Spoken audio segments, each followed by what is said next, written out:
This is CBC Here and Now.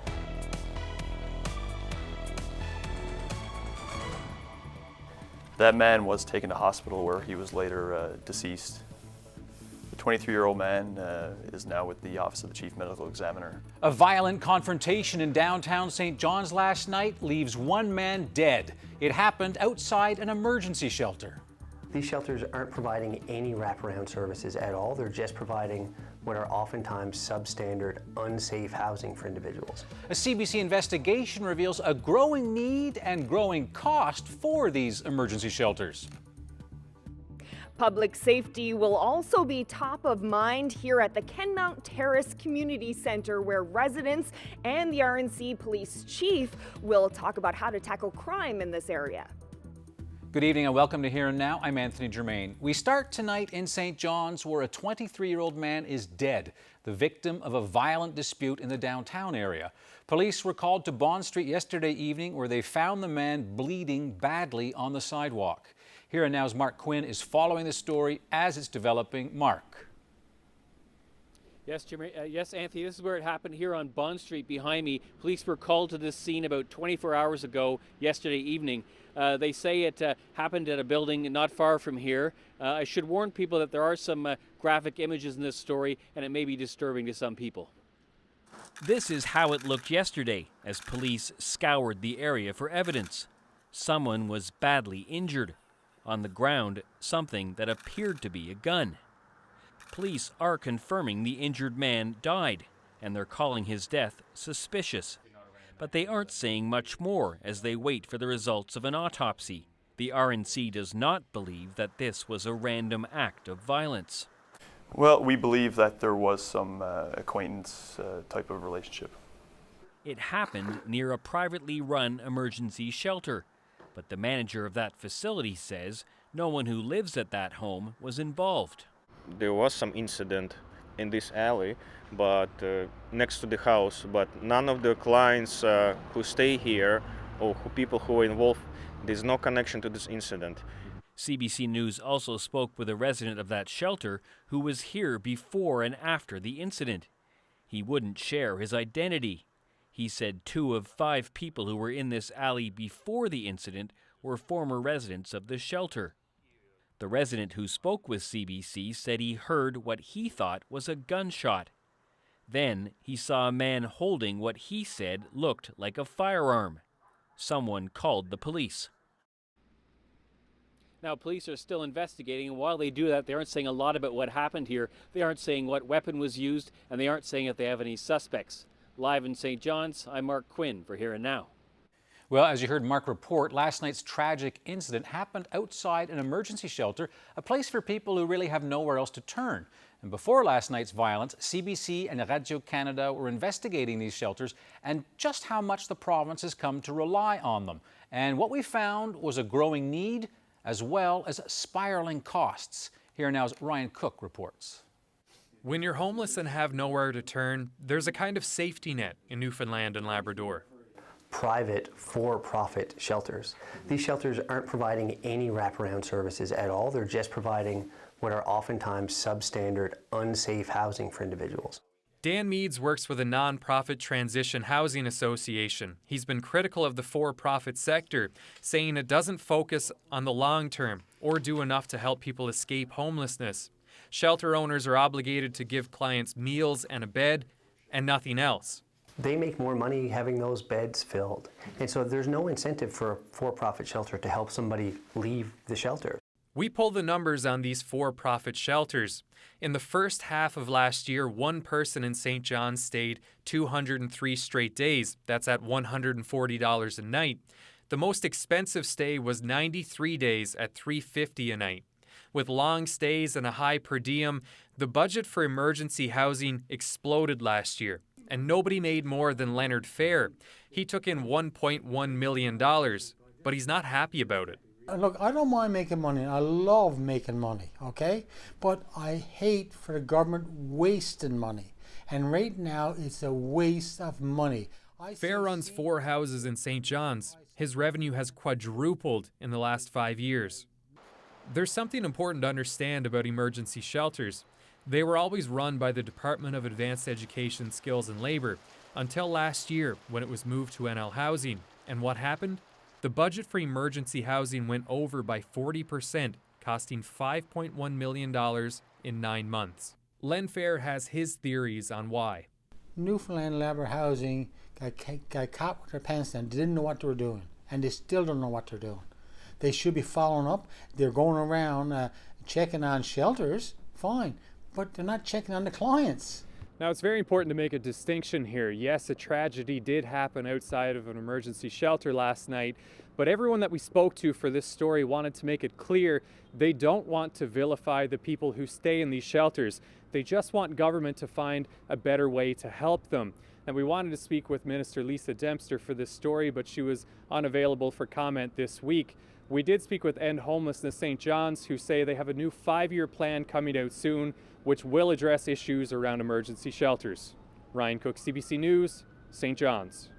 Well, politicians are reacting tonight to that CBC investigation, including the minister responsible, Lisa Dempster. The issue dominated the House of Assembly this afternoon, and Dempster says the numbers are moving in the right direction, and she insists in the last 16 months fewer people are being housed in for-profit shelters, but sometimes there's just no choice.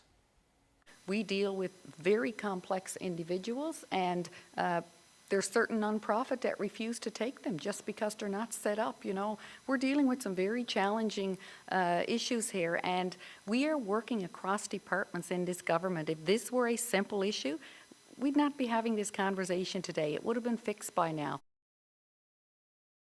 Well, staying with the theme of public safety, my co-host Carolyn Stokes is live tonight at the Kenmount Road Community Centre. That's where a town hall meeting is soon going to get underway. So, Carolyn, what's expected to happen there tonight?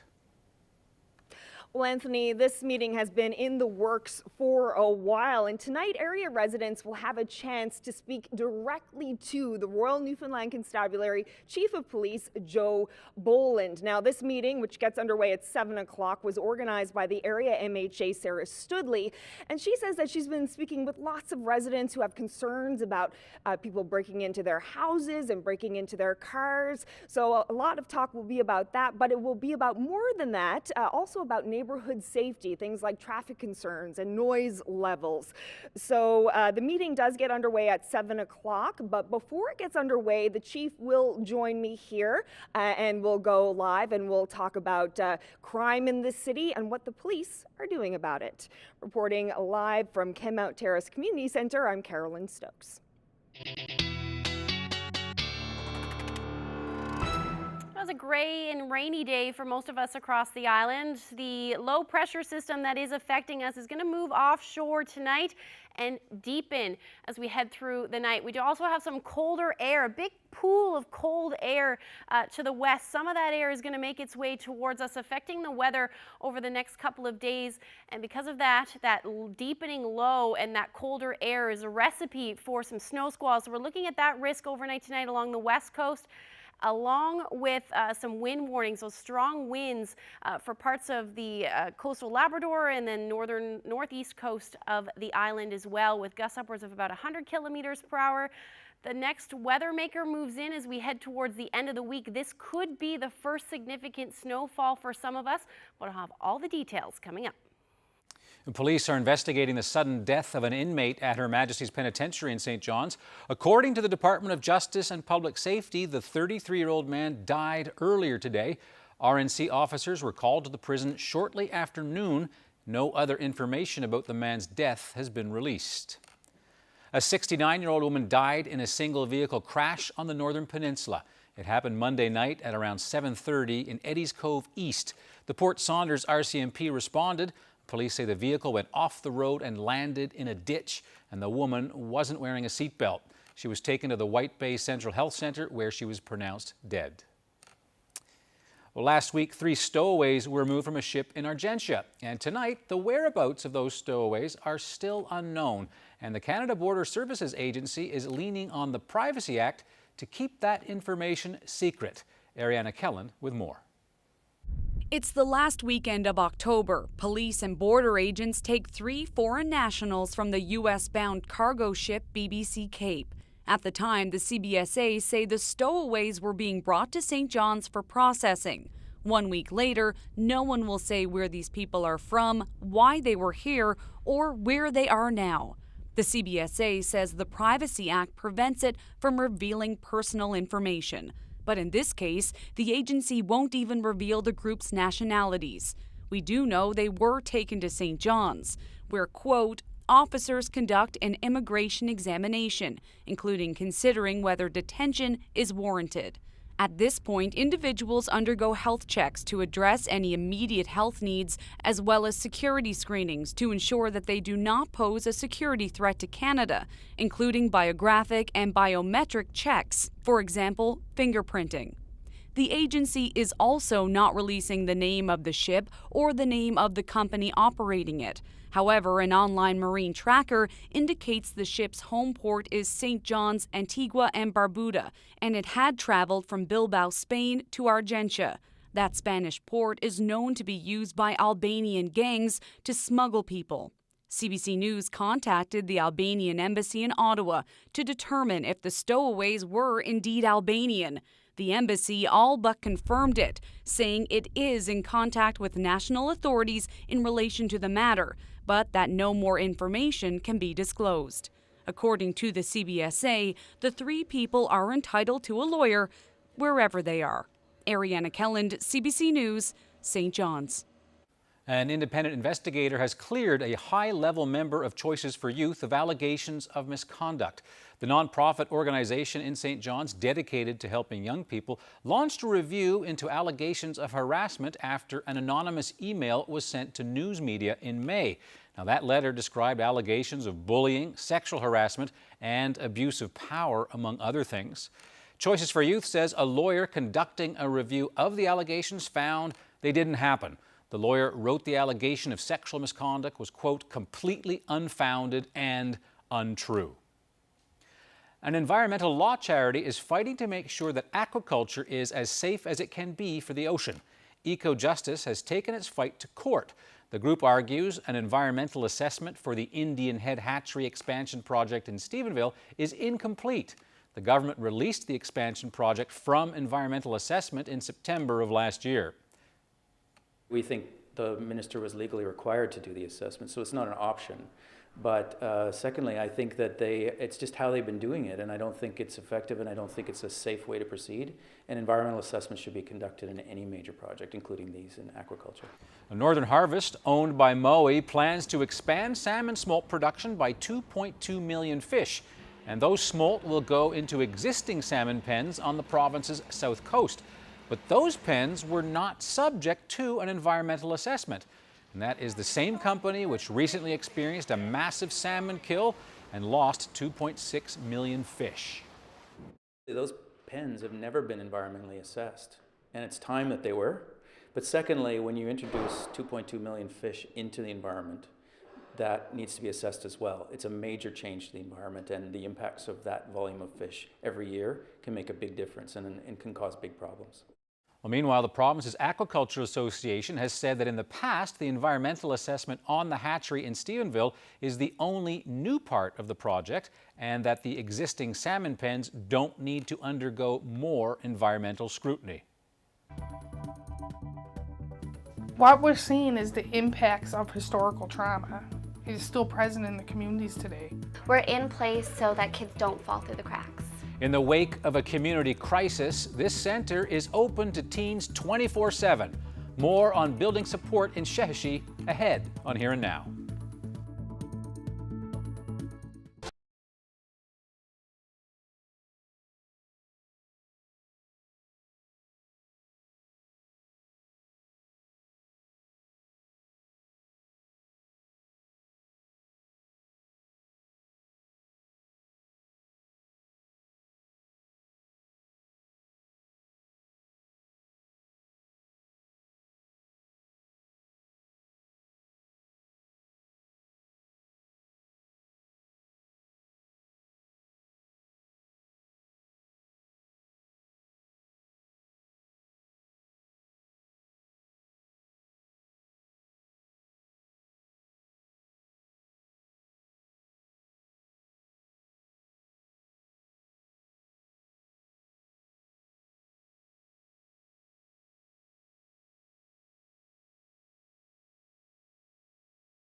Welcome back. Came to work this morning. It was beautiful. Headed to the House of Assembly around 2 o'clock and I almost had my face. It was windy. Yeah, those winds really picked up.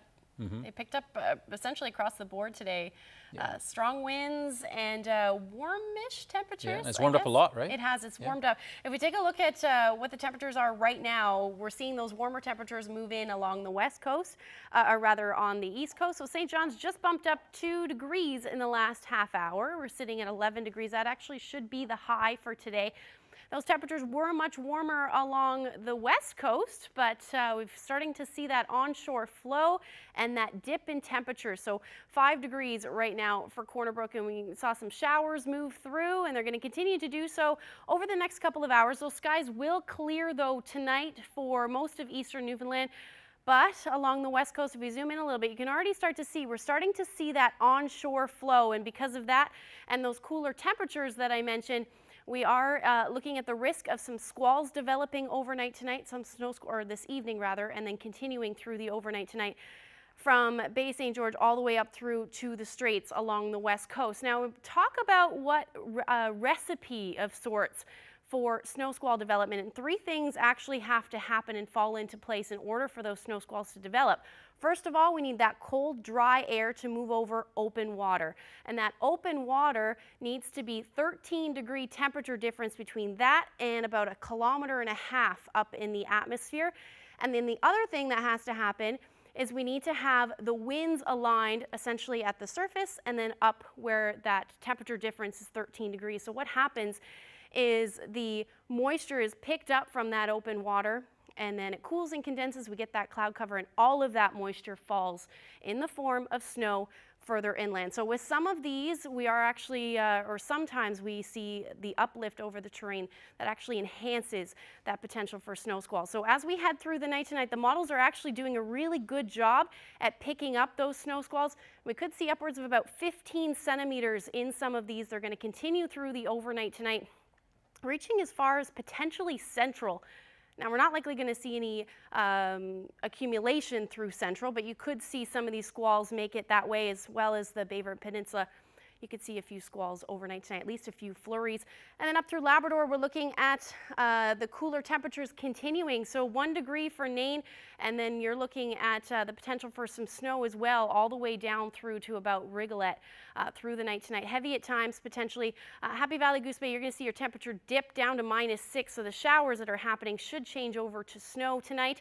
And then we do have those temperatures in the minus single digits along the west coast, again with that potential for some snow squalls. And the winds are going to stay strong right across the board. The strongest winds, though, will be along the coast of Labrador and then the northern peninsula, as well as parts all the way through to Bonavista North. And you're looking at gusts upwards of 100 kilometers per hour tonight.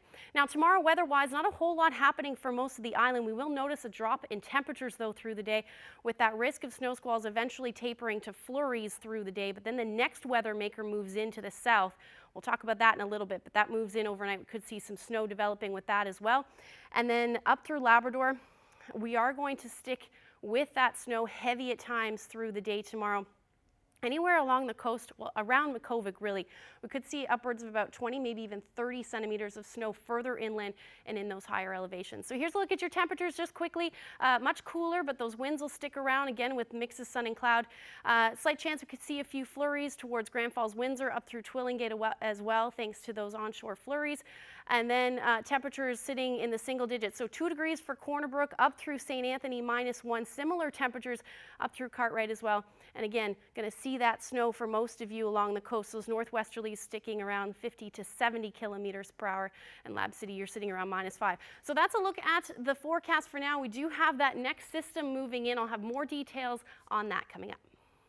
Thanks, Ashley. I learned a lot about snow squalls. They're accurate and educational. It won't be long before the buses have to deal with the snow. Public transit in St. John's could be in for some big changes. A long-awaited review of the Metrobus and GO Bus system is now complete. And the detailed report is packed with many recommendations, including making rides free for children under 12 and reducing wait times at bus stops to 15 minutes. While Metrobus provides more than 3 million rides a year, the city wants to see that number grow. I personally believe transit is a build it and they will come sort of system. If it's a good service, people will use it. The biggest constraint on our system right now is the frequency of service. So if you're relying on getting to work and your bus only comes every 60 minutes, that's a significant challenge. One of the important aspects of transit and improving it is getting that frequency up. So if you miss the bus and another one's coming 15 minutes later, it's not that big of a deal. You just wait and hang out and catch the next one. Dwight Ball says Muskrat Falls is weighing heavily on the minds of people in Newfoundland and Labrador, and his minority government is working at, quote, righting a wrong. Ball made the comments at a Liberal fundraiser last night. 500 people attended the $500 a plate dinner at the Delta Hotel. Ball says the biggest single issue people talk to him about when he travels to communities is how hydroelectric development is going to double the cost of electricity. Now, he says meetings are continuing with Ottawa to try to keep power rates affordable. And I know people here, you're shaking your heads, and I understand it. You're sick and tired of hearing about Muskrat Falls. And believe me, I've had a muskrat on my back for all my political life. I'm tired of it too. But the reality is, it accounts for 30% of our province's debt. Now, if you imagine for a moment that nearly $4 billion, how we could have spent that money. Imagine if we had put that money into services and programs that are important to hardworking Newfoundlanders and Labradorians. Tonight, residents of Kenmount Terrace who are concerned about public safety in their neighborhood will have the ear of the province's top cop. We'll speak with RNC Chief Joe Boland coming up.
Welcome back. Several agencies stepped forward last week when Sheshatshiu declared a suicide crisis in the community, including another Indigenous group. The Nunatsiavut Mobile Treatment Team was one of the very first on scene to provide mental health services. Jacob Barker has more on that story.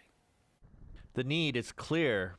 It has been very busy. Being here for the last week have shown that more resources need to be placed in the community. The 24/7 support at the Mary May Healing Center is being used. Extra staff was brought in to give around-the-clock support to young people who need it. When you're having difficulty coping, it just doesn't happen from 8 to 4. It happens 24/7, 7 days a week. April Anderson was amongst the first to arrive in Sheshatshiu to help with the response to the crisis. Usually the team is dispatched to Nunatsiavut communities to help. This time the Inuit group responded to the call from the Innu community. It shows strength and resiliency among the Indigenous population in Labrador, and it shows that we can come together and support the people of Labrador, the Indigenous groups. And while cultural background and Indigenous beliefs differ between Innu and Inuit people, there are commonalities in their history. What we're seeing is the impacts of historical trauma is still present in the communities today. So what happened in the past is still affecting generations today. That's why we focus on intergenerational trauma. Colonialism and colonization is a part of it, because that's how the historical trauma has happened. Nunatsiavut is just one of the groups that has jumped in to lend a hand. Jordan's principle is a permanent fixture on the ground in Sheshatshiu. It is part of the outcome of the Canadian Human Rights Tribunal in 2016 to better serve Indigenous children. We're in place so that kids don't fall through the cracks. Several temporary positions were advertised and quickly filled to keep the center staffed. So I'm hoping that with this we can find a way to rebuild the community and rebuild the youth and help them with what they're going through, anything that they're going through, and that's what we're here for. The hope is that those positions can become permanent, and while this solution came together for the short term, Shepherd Party says they are also looking at ways to help in the long term. Jacob Barker, CBC News, Sheshatshiu. Well, the wisdom of Indigenous people came up at the House of Assembly today during an unlikely exchange about millions of dead salmon. NDP MHA Jim Dinh asked the Fisheries Minister about claims the massive September die-off was linked to climate change. Dinh asked Gerry Byrne why he believes all the fish died because of warmer water when the company was supposed to have an action plan in place to deal with high water temperatures. Here's Byrne's answer. Mr. Speaker, I have quoted what has been said to me by professionals in the veterinarian services, doctors of veterinarian medicine. I have also quoted those who have a direct Indigenous traditional knowledge of this area, the Mi'kmaq of Maui-Pukuk. They have said to me that climate change has a direct role in this, amongst other things, that they currently are investigating. Now, I take the words and the traditional knowledge of our Mi'kmaq very seriously. I would challenge this honourable member if he takes the role of Indigenous First Nations seriously when it comes to the management of our natural resources. Tomorrow, Gerry Byrne is supposed to meet with the CEO of Mowi, the giant Norwegian aquaculture firm that is the parent company of Northern Harvest. That's the company that lost 2.6 million fish on the south coast. Well, in national news now, a long-running telephone scam has taken a troubling new turn. The well-known CRA fraud has bilked Canadians out of millions of dollars, and now it's getting even more sophisticated. CBC News has discovered that the scammers are hacking police and government phone systems so that they can make their fake calls look real. Elizabeth Thompson reports. Scam artists are using phone numbers from more than a dozen federal government departments to defraud Canadians, and they're making it look like the calls are coming from real government agencies and police departments. Some of the calls tell potential victims their social insurance number has been compromised. Others are told they owe the government money and are in trouble. When the potential victim checks the number that called them, the scammers have spoofed it to show the phone number of the federal government department they claim to represent, like Service Canada, the Justice Department, the federal court. The scheme is so sophisticated that the scammers tell the victim they'll be getting a phone call from their local police department. Then, when the phone rings a few minutes later, the scammers have spoofed the local police number. Last week, scammers convinced Vancouver resident Andrea Van Noord to take $6,000 from her bank account and deposit it in a Bitcoin machine. She's unlikely to ever get it back. I felt like an idiot. I felt completely invaded. I felt kind of dirty. I felt like this was very much my fault and that I should have recognized the signs. Jeff Thompson of the Canadian Anti-Fraud Centre says Van Noord's not the only one. Since 2014, thousands of Canadians have fallen victim to the earlier version of the scam. Callers posed as Canada Revenue employees, claiming they owe back taxes. The CRA scam has defrauded Canadians of more than $16.7 million. Now Thompson says the scammers have branched out and are imitating other departments. It's hitting lots of Canadians. So I mean, it's inundating police departments and it's inundating us with a number of calls. So it's a huge impact. We've seen a huge spike in the reporting on this fraud. The scam is also having an impact on government services. Departments like the Canada Revenue Agency and Service Canada say the real bureaucrats are bogged down answering phone calls from Canadians, checking to see if the call they got from the scammers was legit. That means slower service for all Canadians, even the ones who don't fall for the scam. Elizabeth Thompson, CBC News, Ottawa.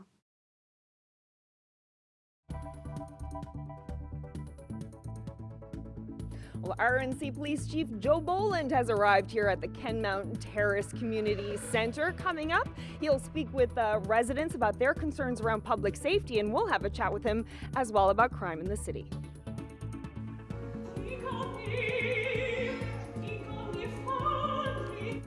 It may be one of the best-known Broadway musicals ever. The Phantom of the Opera opens tomorrow night in St. John's.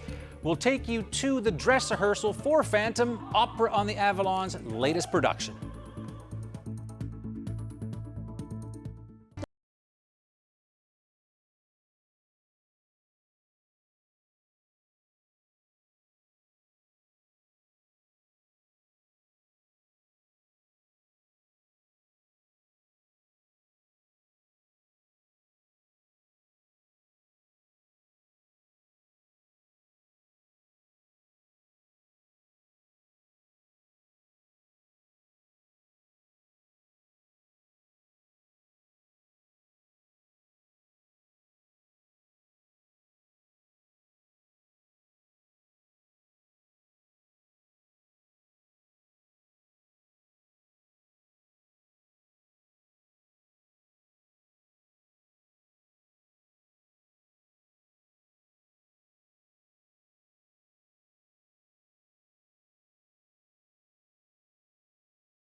Welcome back to Here and Now. I'm live at the Kenmount Terrace Community Center where in a short while some residents of the area will start to gather because they want to talk about public safety. They're concerned about house break-ins, vehicle break-ins, and about traffic in their area. And one of the people that will be speaking directly to them about those concerns is RNC Chief Joe Boland, and he joins me right now. So Chief, before we get to some of those public safety issues, can we start by just talking about last night? There was a violent death on Bond Street last night. Can you tell us what went through your mind when you got that call? Well, first of all, the first thing that goes through my mind is that, there's a person that's deceased here and with a family, so my condolences go out to them. That's the very first thing. It's almost like a sickness in your stomach when you hear it. And then you think about, why did this happen? And, our officers are going to be at the scene. We're going to work around the clock to try to figure this out. And I know that there's going to be, there's going to be neighbors and people in the community that are going to be startled by this, and they're going to be nervous because of it. Mm-hmm. And there's not a whole lot of information that we've heard so far about what happened. People are wondering if the 23-year-old man, if he was shot, if he was stabbed. Is there anything more that you can tell us about what happened last night? No, there really isn't. I mean, it's in its infancy stage, the investigation. I know our team is working hard, and so those details will come out in the next, several days. And this has brought up another issue about the for-profit emergency shelters in the city. This happened in front of one of those emergency shelters, one of many in the city of St. John's. And I'm just wondering, from your perspective, how much pressure do these shelters put on the RNC? Yeah, well, certainly they do put pressure on us. I mean, the number of calls that we get annually to shelters is significant, and the issues that we have to deal with are significant. They're complex. In many cases, you're dealing with, homelessness, and in some cases, you're dealing with mental health, and in other cases, you're dealing with addictions. And there's not easy solutions to some of the problems that are being faced with that particular portion of our population. So, for me, for the police, I think it's finding out not just to be responding like we did last night.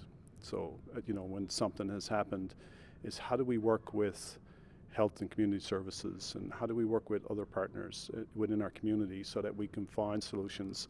We have a very, I think, unique perspective, because when it doesn't work, when the system doesn't work and people fall through the cracks, then there's nobody falling past us. We have to deal with the fallout. So I think it's important that we have a voice at the table, and I think you're seeing that more and more now. I know, we've got a very good relationship with the Minister of Justice and with the Health Minister and other ministers to try to find solutions. Mm-hmm. As you say, it's a very complicated situation. It's something that's costing the province a fortune. We heard that, sometimes it's $350 a night for one person to stay in one of these shelters. And these are people with, in desperate situations. Is there any kind of fix that you can see, anything more that the government should be doing to try to fix this?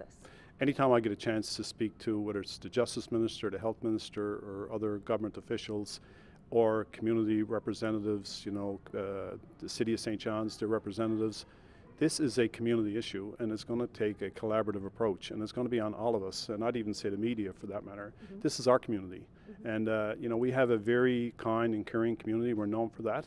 But we still have to sit and we have to collaborate and we have to understand what our role is. And I know, I was part of the change with regards to the Mental Health Mobile Crisis Unit, and that was a prime example where police were being asked to try to solve a health solution, and we got it fixed. Like, we're still going to have some growing pains with it. I'm not saying that every single call we get perfect, but what I will say though is that we're now providing a health solution to a health problem, and the police are supporting. We're not leading.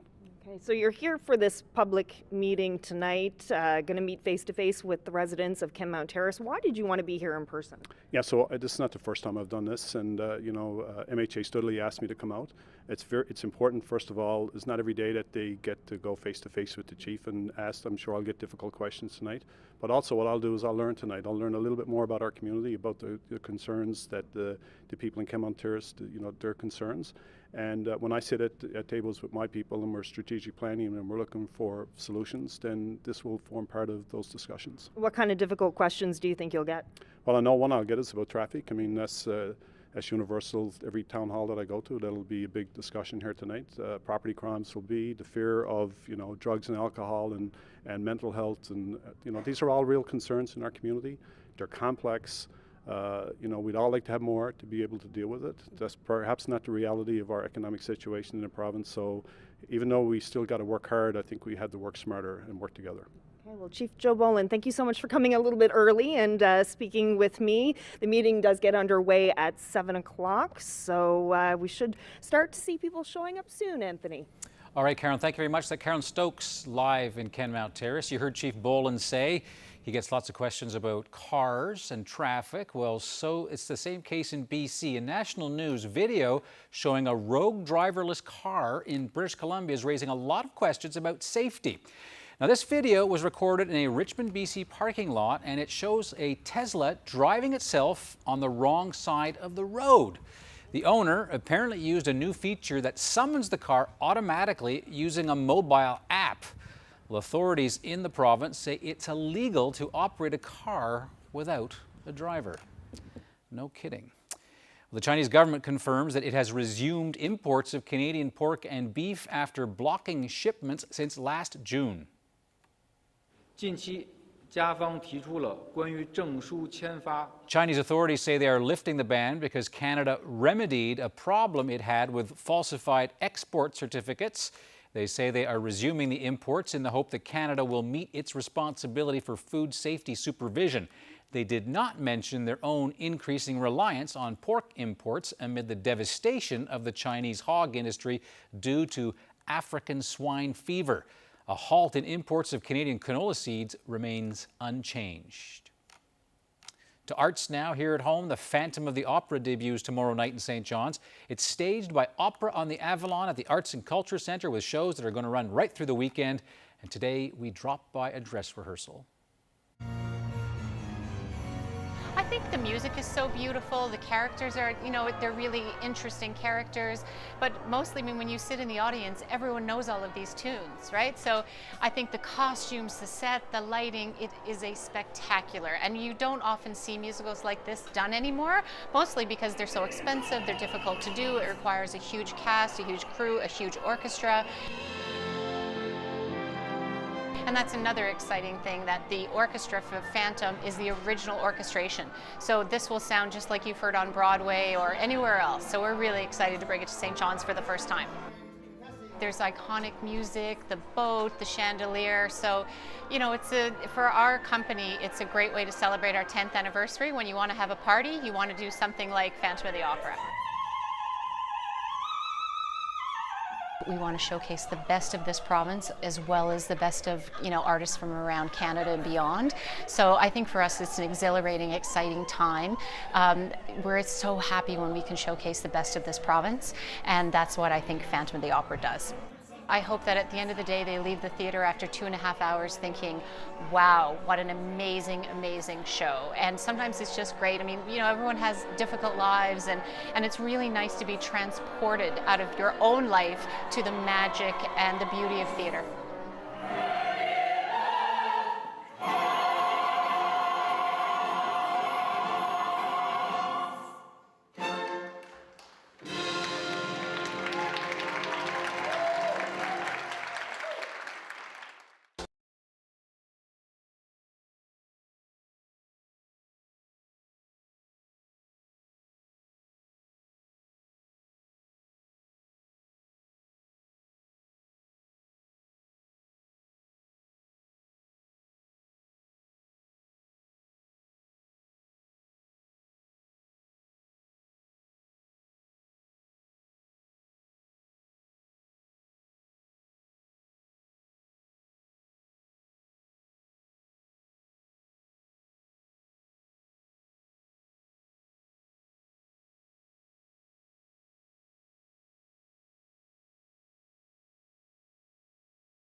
Welcome back to the program. First, we start with breaking news. Temperatures are dropping into the minus single digits. Time now to check in with our Carolyn Stokes. It is just packed with people. The company says it's picking up salmon. Looks like an absolutely gorgeous afternoon.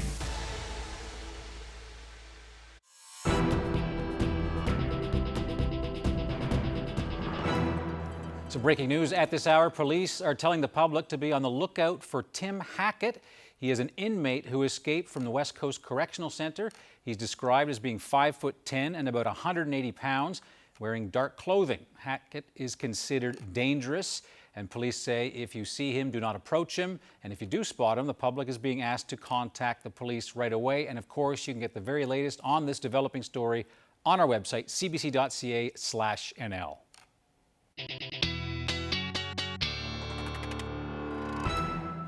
All right, busy night tonight with a lot going on. The weather, of course, the winds. We talked about the temperatures. Where would you like to head now, Ms. Brawweiler? Yeah, lots going on all over the place. Have you got all your raking done? No, I didn't do that at all. Oh, okay. You like Mother Nature to the raking, and why not? Hey, it's windy enough for that. Yeah, so we do have those windy conditions across most of the island, and really Labrador as well, and that's going to, blow that snow around that's happening. So we'll take a look at the future tracker. This is for tomorrow afternoon. Now we are going to see that snow along coastal Labrador again tomorrow, and that's going to continue. And I mentioned a little bit earlier, we could see upwards of 20 to 30 centimeters in some of those heavier snowfall amounts. And it's generally going to continue really through the day. Now, Lab City could pick up, or at least Western Labrador could pick up 2 to as much as 5 more centimeters, not including what falls tonight. So that'll be falling through the day tomorrow. Now, I am watching the development of an area of low pressure down for the southwestern portion of the island, and that's going to move in, it looks like, tomorrow night. And we need to watch this because where that area of low pressure develops and where it tracks with that rain-snow line, we do have some colder air in play, and that means we could see some snow developing with it as well. So right now it looks like we're going to see that snow move in overnight Thursday into Friday morning. Those temperatures are going to bump up a little bit into the afternoon, and that's where we start to see that transition from snow to rain as we see that bump in temperatures. And that looks like that'll happen already by Friday morning. And then as that low continues to track a little bit further north, we're going to see that colder air. Northern Peninsula may see a transition, at least the east side of the Northern Peninsula could see that transition overnight as you start to see some of that warmer air. Then in behind that again, we get into that northwesterly flow, and that means we'll see some snow, some colder air wrap around, and then we'll see some snow into Saturday. And it really looks like we're in a pattern where we're going to see storm after storm after storm. And it's really dependent on where that jet stream is over the next couple of days, where we're going to see the colder air and the warmer air, so that transition from rain to snow. So here's a look at your temperatures on Friday. You can see that colder air sticking around on the west coast, on the eastern portion of the island. Those temperatures bumping right back up again to about 11 degrees for St. John's. And again, there's that colder air. And we're going to continue to see that move in for Labrador. So it's going to be quite cold for Labrador right through the weekend. And then we'll start to see some warmer air again, a little bit of a roller coaster as we head into Tuesday. So here's a look at the next couple of days quickly. Once we get past Friday, back down to those single digits, and then Monday we'll bump up again into 10 degrees. It looks like rain for St. John's and eastern Newfoundland. Central Newfoundland, you're going to sit in the single digits right into Sunday, Mondays, when we start to see a warm up there as well. Now for western Newfoundland, snow the story essentially right through Sunday, and then Monday as those temperatures bump back up, we'll see that return of some rain. For eastern Labrador, -1 by Friday, and then dipping back down below 0. Now take a look at these temperatures for western Labrador, down to the minus teens overnight for Friday and Saturday, even into the beginning of next week. So we're looking at, unfortunately, those cooler temperatures sticking around for a while. So let's look at your forecast. I'll have your weather photo coming up. Thanks, Ashley. Well, listen up, radio nerds. And wait, that would include me. The country's longest-running radio program is turning 80, and it's not your typical show, but it has been on the air every day since November of 1939, and it lasts anywhere from 15 seconds to a minute. You might guess, of course, that I'm talking about the National Research Council's official time signal. And to mark the occasion, our CBC colleague on the West Coast, Brian McHugh, penned this little tribute for you chronometrical geeks. It's called Let It Beep. The National Research Council official time signal. The beginning of the long dash following 10 seconds of silence indicates exactly 12 noon Central Daylight Time for... Well, I find it's been a stressful day, full of noisy conversations, yes, since this morning when I woke up from my sleep. And while I love to hear my radio at 1 p.m., that's Eastern Time, you can hear a soothing silence, then a beep. Let it beep, let it beep, let it beep, yeah, let it beep. It's Canada's time signal, let it beep. It started in a simpler time. We found clocks just weren't dependable, and proper time on watches was hard to keep. In the 60s on the farm we'd gather round our Philco radio. At 1 p.m., that's Eastern, we'd let it beep. Let it beep, let it beep, let it beep, yeah, let it beep. We'd set our clocks and watches, let it beep.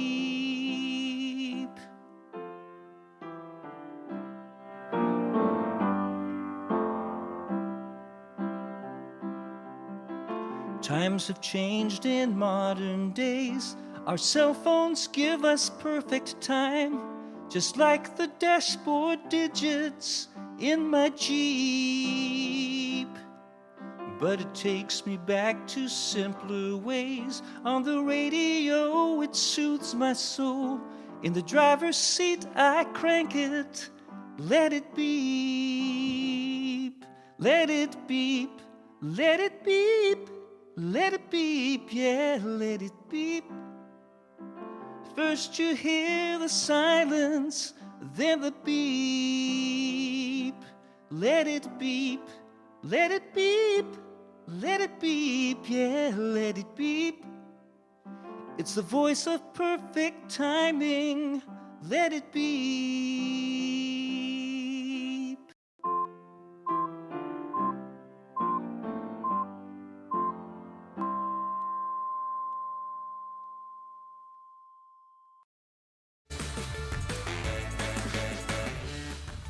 I think that song's going to be stuck in our heads. Yeah, all right now. probably. Here's a look at your weather photo for the day. Clint Russell sent us that photo. Really? Yes. I'll tell you where this is to when we come back. Anywhere Cove. You're right.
Pretty nifty story to wind down the show. A pair of deputies in California were called to investigate a ruckus, yes, a ruckus, in a parking lot late Monday night. Yeah, and that led to a massive and unusual rescue mission. Take a look at this. Okay, yes. In the recycling bin, or that bin, that bear seems to be stuck there. So, of course, what do you use? You use a stick to get rid of a 500-pound bear. And that big boy scavenging for food. Yeah, he somehow slipped into a square opening on the top of the dumpster's main lid, which was locked. And there you go. So they lift it up, and they basically showed the bear, this is all you have to do.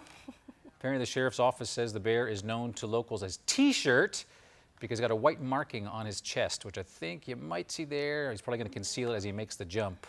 Oh, and plunk. Around. Yeah. Jeez. There you go. Well, no bears in this photo. No. And where are we? We are in Cape Ray. That side of the island. That's right. A beautiful shot there. Thank you so much to Clint Russell for sending that photo in. And if you have any you'd like to share with us, send them to nlphotos@cbc.ca. That's pretty much it for us tonight. We'll see you tomorrow. Good night.